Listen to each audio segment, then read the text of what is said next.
à ceux qui vont passer le concours.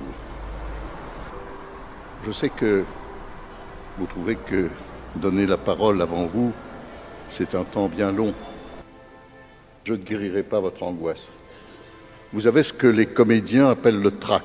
Je le sais, vous êtes 11 ici, avec la boule au ventre.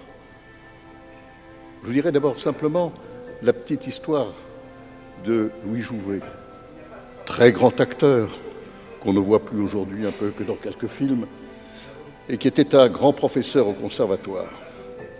À une de ses élèves qui disait « Oh, moi, c'est formidable, je n'ai pas le trac ».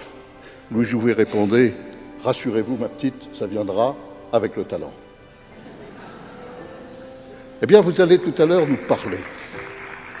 Vous avez peur, bien sûr. Vous avez peur pourquoi? Parce que c'est l'intérieur de vous-même que vous allez nous donner.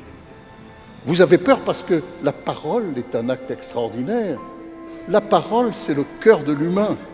Oh, bien sûr, il y a des techniques. Vous allez essayer de répondre aux exigences de la rhétorique qu'ont inventé les Grecs. Vous allez essayer de nous séduire, c'est l'éthos. Pour le séduire, il y a la voix, cet instrument extraordinaire qui fait que les hommes se parlent, les êtres humains se parlent. C'est l'essentiel. À un moment où on veut tellement nous entraîner vers l'écriture, qui d'ailleurs elle-même s'estompe petit à petit devant le numérique.